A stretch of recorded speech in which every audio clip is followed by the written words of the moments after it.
Hi friends, welcome to my channel. 12th Maths Applications of Differential Calculus example 7.51 தான் பார்க்க போறோம். Find the intervals of monotonicity and hence find the local extrema for the function f of x is equal to x power 2 by 3 அப்படின்னு சொல்லி நமக்கு கொடுத்திருக்காங்க. முந்தின some பண்ணோம்னா 7.50 அதே மாதிரி தான் இது. சரிங்களா? ஃபர்ஸ்ட் f of x வந்து டிஃபரன்ஷியேட் பண்ணிக்குவோம்.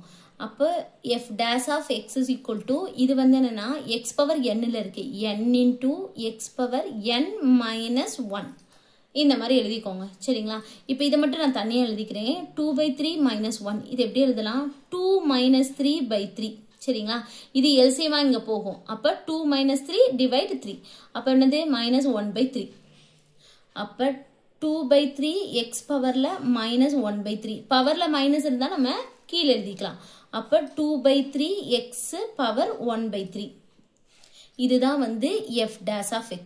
அடுத்து நம்ம என்ன பண்ணுவோம்? f dash of x is equal to 0. அப்ப இந்த இது இருக்குல இதை இங்க எழுதிக்குவோம். அப்ப 2 by 3 x power 1 by 3 is equal to 0. இப்ப இது ஃபுல்லா இங்க போச்சுனா 0 ஆயிரும். அப்ப 2 equal to 0 இந்த மாதிரி இருக்கும். சரிங்களா? இது வந்து என்னது? does not exist. அவ்வளவுதான். f dash of x does not exist. இப்போ நமக்கு லிமிட்டும் தெரியல, x ஓட வேல்யூவும் தெரியல. அப்ப அது கண்டுபிடிக்கிறதுக்கான நம்ம என்ன பண்ண போறோம்? ஒரு கிராஃப் போட போறோம். f of x is equal to னு கொடுத்திருக்காங்களா, இத y is equal to னு எடுத்துக்கோங்க. அப்ப y is equal to x power 2 by 3. இதுக்கு அப்புறம் என்ன பண்ணனும்னா x is equal to 0 னு போடும்போது y ஓட வேல்யூ என்னவா இருக்கும்? 0 power 2 by 3 அப்படினா என்னது? 0 தான். அப்ப y is equal to 0 வா தான் இருக்கும். நான் கிராஃப் போடுறதுக்கு ரெண்டு வேல்யூ வேணும்ல, x ஓட வேல்யூ வேணும், y ஓட வேல்யூ வேணும். அதனால அடுத்து x க்கு பதிலா 1 ன்னு போட்டோம்னா 1 ஸ்கொயர்ட், அதாவது மேல இருக்கிற நம்பரை மட்டும் பார்த்துக்கோங்க, கீழே உள்ளது தேவையில்லை. 1 ஸ்கொயர்ட் 1. அப்போ y is equal to 1 தான். x is equal to minus 1 னா minus 1 squared minus 1 the whole power 2, அதாவது minus 1 ஸ்கொயர்ட் அப்ப plus 1 ஆகும். அப்போ y is equal to 1. சரிங்களா? அப்ப நமக்கு இந்த பாயிண்ட் தெரிஞ்சிச்சு. இப்போ நம்ம கிராஃப் வந்து போடுவோம். இது y axis, இது வந்து x axis. இது வந்து minus infinity, இங்க plus infinity, இந்த இடத்துல 0. ஃபர்ஸ்ட் வந்து 0, 0. அடுத்து 1, 1.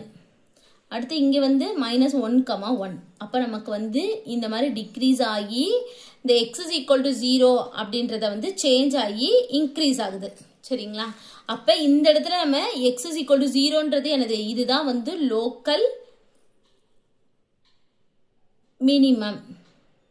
ஏன்னா நெகட்டிவ் டு பாசிட்டிவ் போச்சுன்னா local minimum, positive to negative வந்துச்சுன்னா லோக்கல் மேக்ஸிமம் சொல்லிட்டு போன சம்லயே நம்ம சொல்லியிருந்தோம். சரிங்களா? அதனால இது லோக்கல் x is equal to 0ன்றது லோக்கல் மினிமம். இப்போ நம்ம இன்டர்வல்ஸ் கண்டுபிடிப்போம். இதுல இருந்து மைனஸ் இன்ஃபினிட்டி 0ன்றது ஒரு இன்டர்வல், 0 டு இன்ஃபினிட்டி அது ஒரு இன்டர்வல். சரிங்களா? இப்போ ஃபர்ஸ்ட் நம்ம இன்டர்வல் வந்து எழுதிக்குவோம். அடுத்து f dash of x ல தானே சப்ஸ்டிட்யூட் பண்ண போறோம். அப்ப 2 by 3 x power 1 by 3. அடுத்து மோனோடானிசிட்டி.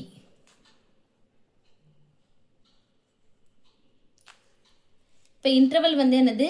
Minus infinity, 0. இது ஓப்பன் இன்டர்வல், மைனஸ் இன்ஃபினிட்டி விட்டுறணும், 0வையும் விட்டுறணும். அதுக்கு இடையில உள்ளது வந்து என்னது? மைனஸ் 1. இப்போ மைனஸ் 1 வந்து இங்க போடுவோம். சரிங்களா? அது minus 1 the whole power 1 நம்மோது நான் மேல இருக்கிறத மட்டும் பார்த்தா போதும்னே. அப்ப மைனஸ், அப்ப minus 1 into 3 minus 1 minus 3 minus 1 into 3 minus 3. அப்ப இது ஃபுல்லாமே வந்து என்னது? நெகட்டிவ்ல தான் வரும். அப்ப இது நெகட்டிவ். இது மோனோடானிசிட்டி என்னது? Strictly decreasing. பாசிட்டிவா இருந்தா இன்க்ரீசிங், நெகட்டிவா இருந்தா டிக்ரீசிங். அவ்வளவுதான். அடுத்து வந்து 0, இன்ஃபினிட்டி. இதுக்கு இடையில உள்ள வேல்யூ வந்து 1 நம்ம போட்டுக்குவோம். அப்போ 1 போட்டோம்னா 1 power 1 1. அப்ப 3 into 1 3, 2 by 3. அப்ப வந்து என்னது? பாசிட்டிவ்ல தான் வருது. சரிங்களா? அப்ப இது ஸ்ட்ரிக்ட்லி இன்க்ரீசிங். சரிங்களா? இது நம்ம போட்டோம். அடுத்து இங்க பாருங்களேன், அதாவது இதுல இருந்து டிக்ரீஸ் ஆகி இங்க வந்து இதுல தான் சேஞ்ச் ஆகுது. அப்ப x is equal to 0, இதுதான் லோக்கல் மினிமம் நம்ம முன்னாடியே சொல்லிட்டோம். அப்ப x is equal to 0, அப்ப f of x ல x க்கு பதிலா 0 னு சப்ஸ்டிட்யூட் பண்ணி அதோட வேல்யூ வந்து கண்டுபிடிக்கணும். அவ்வளவுதான். x is equal to 0, f of x வந்து நான் எழுதிக்கிறேன். மேல இருக்கு x power 2 by 3 இப்போ எஃப் ஆஃப் 0 வந்து கண்டுபிடிச்சோன்னா 0 பவர், அப்போ 0 பவர் 2/3 0 தான். அவ்வளோதான் இந்த சம் கண்டுபிடிச்சி முடிச்சிட்டோம். தேங்க்யூ.